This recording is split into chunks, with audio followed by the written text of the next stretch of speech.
안녕하세요. 이제 막 돌진한 딸아이를 키우고 있는 30대 워킹맘이에요. 이렇게 모르는 사람들한테 제 이야기를 해본 적이 없어서 어떻게 시작해야 할지 모르겠는데 두서가 없더라도 이해해 주세요. 지난 결혼 생활은 녹록지만은 않았습니다. 특히나 시댁 식구들의 무신경한 말투와 째째한 남편 때문에 많이 힘들었어요. 하지만 어리석게도 저는 남편이 아빠가 된다면 사람이 달라질 줄 알았거든요. 그래서 아이까지 낳았지요. 하지만 집버릇 개 못 준다더니. 그래서 이혼을 결심하게 되었습니다. 지금은 죽일 만큼 미운 남편이지만 처음 지인에게 소개를 받았을 때는 믿음직스러운 사람이라고 생각했어요. 친정아버지가 워낙에 우유부단하신 분이었고 그로 인해 친정어머니가 고생을 많이 하셨거든요. 그래서 저는 꼭 저를 이끌어줄 수 있는 남자를 만나고 싶었는데 연애 내내 남편이 보인 모습이 그랬습니다. 데이트라도 하게 되면 이거 하자 저거 하자며 먼저 나서서 분위기를 주도했고 저에게 무슨 고민거리라도 있어서 털어놓으면 이렇게 해라 저렇게 해라라며 해결책을 제시해주곤 했는데 그게 그때는 다 맞는 말처럼 들릴 만큼 의지가 되었답니다. 그래서 남편이 만난 지 6개월 만에 결혼하자고 했을 때도 먼저 말해주니 좋았고 남편의 선택대로 따라가면 될 줄 알았어요. 하지만 막상 결혼을 해보니 남편은 리더십이 있다기보다는 독단적이었습니다. 특히나 돈 문제에 있어서는 제가 남편보다 월급이 같으면 같았지 단 한 번 10,000원이라도 덜 벌어온 적이 없었는데요. 그런데도 자기가 경제권을 쥐고는 저한테 생활비를 타쓰게 했어요. 그런데 이게 웬걸 결제할 때마다 남편한테 문자가 가면 전화를 해와서는 그걸 왜 했냐 저걸 왜 사냐 어찌나 따져대고 사람한테 책임을 물어대는지 제가 그렇다고 무슨 명품을 사고 유기농을 사 먹고 그러는 것도 아니었는데 말이지요.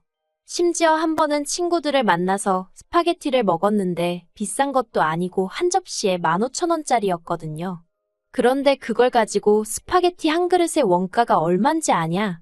너는 상술에 노란한 거라며 어찌나 사람을 깔아뭉개던지. 그래서 남편하고 막말로 박터지게 싸우고 각자 월급은 각자 관리하기로 했습니다.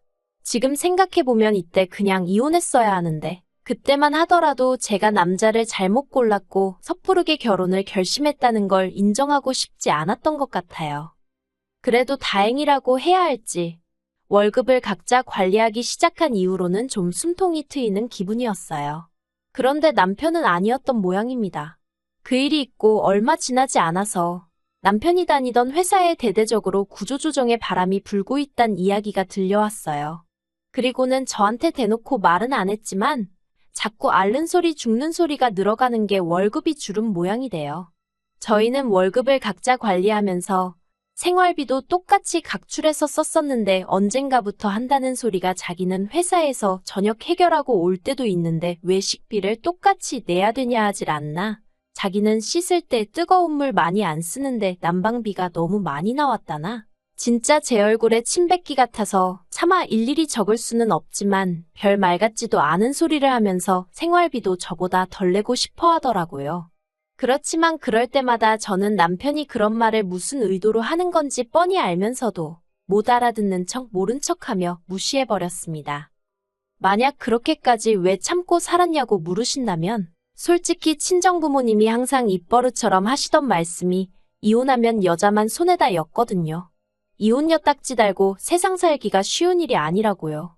그리고 저도 당시에는 그런 친정부모님의 말씀에 어느 정도 동의하는 바였어요. 지금도 연예인 부부가 이혼하면 여자 연예인은 이혼녀로 낙인 찍고 다시 연애라도 하면 무슨 큰일 난 것처럼 이야기를 하지만 남자 연예인이 누굴 만난다고 하면 능력 있네 어쩌네 그렇게 띄워주잖아요. 예쁘고 돈 잘 버는 연예인한테도 그렇게 잣대가 엄격한데 하물며 일반인인 제가 이혼녀 딱지를 달고 세상 살기가 쉬울지 상상이 가질 않았지요. 그래서 이혼을 생각하는 대신 남편을 개조해야겠다고 생각했습니다. 제가 잘 가르쳐서 데리고 살 만한 인간으로 탈바꿈시켜야겠다고요. 그리고 그때 친한 친구가 자기 남편도 매번 회식이다 뭐다 귀가가 늦었는데 애가 생긴 이후로는 사람이 달라졌다고 하대요. 그래서 저도 아이를 가졌어요. 산후조리원에서 돌아온 이후로 육아휴직을 쓰다가 복귀를 하게 되면서 친정어머니의 손을 빌리게 되었습니다. 원래는 시터를 쓰려고 했는데 여러 가지 불미스러운 뉴스들을 접하고 나니까 솔직히 아무리 전문가라고 하는 사람들이라고 해도 믿고 맡기기가 쉽지 않더라고요. 그래서 친정어머니께 부탁을 드렸네요. 그런데 아무리 외할머니라고 해도 솔직히 하루 종일 아기랑 시간을 보내는 게 쉬운 일은 아니잖아요. 친정어머니도 당신 나름대로 시간을 보내시던 일정도 있으셨을 테고요. 그래서 처음부터 한 달에 200 정도는 챙겨드릴 생각이었어요. 왜냐하면 제가 알아본 시터들 중 경력이 거의 전무한 사람들도 200은 불렀거든요. 그런데 이 얘기를 남편한테 하니까 기껏 한다는 말이 제가 직장을 관두고 애를 보면 되는데 기어이 회사를 다니려니까 이렇게 된 거 아니냐며 시터를 고용하건 친정어머니께 부탁을 드리건 그건 제가 엄마로서 직무를 유기해서 그런 거니 그로 인해 발생하는 지출은 저더러 알아서 해결하라대요. 어이가 없어서 애는 나 혼자 만들었냐고 물었습니다. 당신도 애 아빠니까 당연히 절반은 내야 되는 거 아니냐고요. 하지만 남편은 육아는 남자의 영역이 아니라는 헛소리나 해대면서 죽어도 못 낸답니다. 황당하고 어이없고 치사하고 그래서 그래 해보자라는 생각에 남편에게 알겠다고 했네요. 그리고는 월급을 각자 관리하는 수준에서 벗어나 완전히 친정은 친정대로 시댁은 시댁대로 그렇게 챙기며 살게 되었지요. 한편 신우는 처음으로 자취를 시작했습니다. 시집갈 때까지 부모님 옆에 딱 붙어 살 거라더니 어쩐 일로 혼자 살기로 했다대요. 그래서 그러냐 하고 말려다가 그래도 또 신우랑 사이가 특별히 나쁜 것도 아니었고 집들이 한다고 오라고 하니까 빈손으로 가기도 뭐해서 요새 자취생들 사이에 유행한다는 커피 머신을 선물해줬어요. 그랬더니 관계 있어서 그런가 며칠 뒤 남편이 저한테 10만 원짜리 상품권을 하나 주면서 장모님 갖다 드려 그러는 거예요. 백화점 상품권인가 하고 봤더니 그건 아니고 어디 전통시장 상품권이더라고요. 이걸 어디서 쓰나 싶긴 했지만 그래도 남편이 정말 모처럼 저희 친정어머니한테 선물하는 거였거든요. 그래서 난처한 기색은 내비치지 않고 알겠다고 고맙다고 했습니다. 그런데 친정어머니도 상품권을 받으시곤 저랑 비슷한 반응을 보이셨어요. 마음은 고마운데 어디서 쓸 수 있을지나 모르겠다면서요. 그리고는 한 일주일 정도 지났을까요? 친정어머니가 갈비찜을 해주셨습니다. 저희 남편더러 사위가 준 상품권으로 이렇게 좋은 고기도 먹어본다 하시면서요. 그런데 이건 솔직히 그냥 하신 말씀이시고 저희 친정부모님 당신들이 원할 때마다 소고기 사드실 수 있는 정도의 경제적 여유 있으신 분들입니다. 아무튼 그런데 이게 웬걸 그 상품권을 가지고 유세를 떨 줄은 상상도 못했어요. 상품권 이야기가 다시 나오게 된 발단은 제가 다니는 회사에서는 매년 성과에 따라 한 사람당 100만 원에서 200만 원까지 복지 포인트를 주거든요. 그리고 저는 올해 130 정도를 받게 되었고요. 여담이지만 남편도 아는 복지 포인트이고 얼마를 받건 간에 매년 요긴하게 잘 써오고 있었어요. 그리고 올해는 친정에 안마의자를 놔드려야겠다고 생각하고 있었습니다. 비록 3개월 만에 재택근무 전환이 되면서 친정어머니 도움을 받지 않아도 되게 되었지만 그래도 3달 동안 친정어머니가 고생을 많이 하셨으니까요. 그런데 남편이 올해는 그 복지 포인트로 뭐 할까라고 운을 띄우더라고요. 그래서 친정부모님 댁에 안마의자 놔드릴 거야 그랬습니다. 그랬더니 그걸 왜 제 마음대로 정하냐대요. 원래는 매년 상의해서 쓰긴 했었거든요. 하지만 지난번에 남편과 한바탕 한 이후로는 솔직히 금전적인 것과 관해서는 남편과 아무것도 상의하고 싶지 않았어요. 남편 논리대로면 제가 일을 잘해서 회사에서 고맙다고 저한테 주는 거잖아요. 그러니 순전히 제 몫인 건데 왜 남편이랑 상의해야 하나 싶었던 거지요. 그래서 남편한테 제 생각 그대로 이야기했어요. 내 포인트 내가 쓰고 싶은데 쓰겠다는데 뭐가 문제냐고요. 그랬더니 남편이 그러면 시댁은 시부모님은 생각 안 해? 그러는 거예요. 어이가 없어서 당신은 처가 생각 얼마나 하고 사냐고 따졌습니다.